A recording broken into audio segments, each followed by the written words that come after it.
Most people will tell you that financial freedom is about owning 10 or more properties. In fact, there's a whole wave of absolute ballers online at the moment that have 20 to 50 plus property portfolios. They'll tell you that it's easy, they'll tell you that life's one big endless holiday, and they'll show you the keys to their sick new car. But I'd be lying if I said reaching $280,000 a year of passive income was easy. In fact, my journey was the complete opposite, and I did it the hard way. I had no plan, no team, no ideas, and no strategy when I first started out. I didn't understand real estate history or how to analyze the right suburb and the right market correctly, and I still to this day suffer massive information overload and analysis paralysis. But what I can say is those hard decisions over the last 16 years have completely changed my life, and I hope to share some of those ideas with you in today's video. So to get to $280,000 a year worth of passive income by October 2025, at the age of 39, I owned 3 properties. Now the first one was a dual income property that I built a number of years ago with a 4-bedroom home on one side and a 2-bedroom on the other side. Now this property was renting for over $60,000 per year. The second one, which was number 107 Albert Street in Margate, an incredible beachside suburb on the northern side of Brisbane,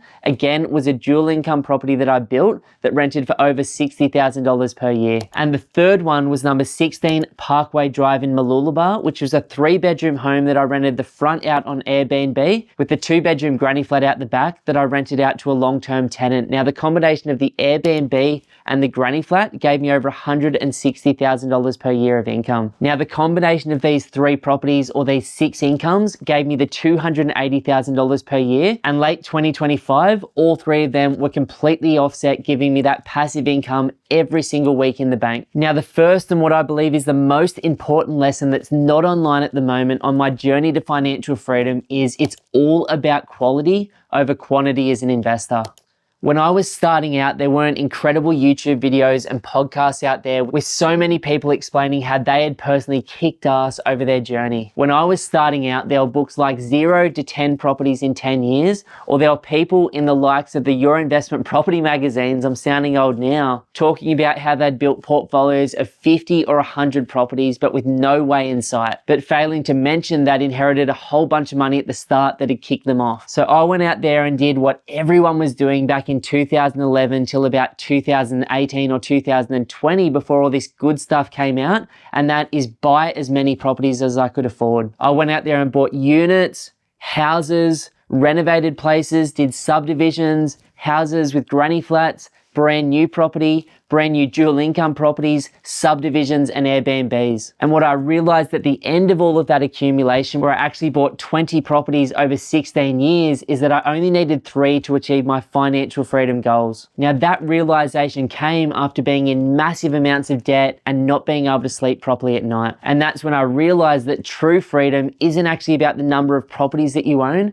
but it's about the passive income that you receive, so that you can have a life of freedom and choices and do the things that are meaningful for you. Now, one of the toughest lessons that I learned on my journey was this concept of delaying my gratification, which was extremely difficult when so many of my friends and family were doing incredible things throughout my journey. There were many, many things that I had to sacrifice throughout my journey, not just financially and materially, but also mentally as well. Time and time and time again over the last 16 years, I chose investing over my short-term lifestyle. There was a period, for example, between 2010 and 2015, where my wife and I shared a $2,000 Toyota Echo for our entire family for those 5 years straight. Now that actually put me in the best shape of my life, because I was having to ride everywhere, but at times it was extremely difficult. I think looking back, we'd actually bought 6 properties before we went out there and bought that second car. Another one that was really, really tough in terms of that delayed gratification was waiting for our dream home. Now we knew that we always wanted to be either right near the beach or on acreage somewhere near the beach on the Sunshine Coast. And as you guys all know, that is not cheap. And it wasn't until years and years and years into our investing journey, when we had all the properties that we needed to be financially free in the future completely set up,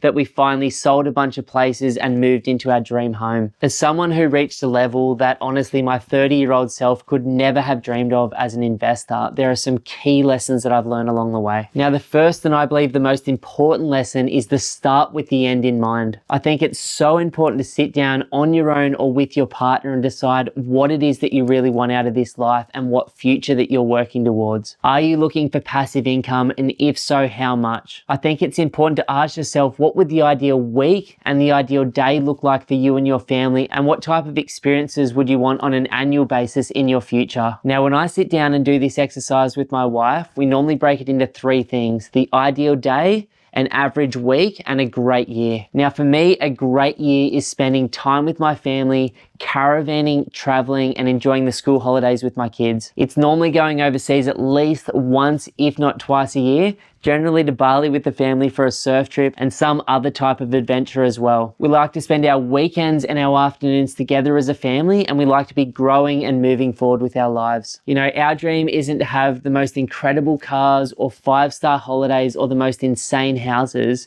Our life is to simply be together as a family and to enjoy time with the people we care about. Now, when I reduce it back to an ideal week, I've always only wanted to work 4 days and to give my wife the opportunity to raise our kids and do what she loves at home. On a weekly basis, we love the opportunity to be able to work Monday to Thursday and spend Friday to Sunday with our family, to be able to train and catch up with friends and family throughout our week. And on a daily basis for me and my family, it's really about starting the day well and ending the day together, and hopefully getting the opportunity to do some meaningful work with the small number of clients that we take on as a business each week. What I've learned is those massive goals that I had when I was just starting out in this game to be super rich and super successful are no longer relevant at all. All I really want is the choice and the freedom to live the life of my dreams and to help other people live their best lives. Another lesson that I've learned is it's going to be much more stressful and much more intense than we think it is when we're just starting out. It takes time to find the right team of advisors and the right partners. It takes time to analyze the entire Australian property market and find the best suburb in the country. You know, your first 1 to 3 investments are always going to be a little bit more intense because you're learning as you're growing as an investor. But what I can say is those hard times short term create an incredible future for yourself and the people you care about, and it's absolutely worth going through the mud. Now, if I was starting again, I wouldn't go out there and buy 20 properties because I'm an absolute madman who wanted to create stress in my life for no reason. I'd simply go out there and implement the 3 properties to financial freedom strategy, which is really broken into 3 simple steps. You simply go out there and buy the properties that will make you financially free in the future. You pay off the debt slowly over time,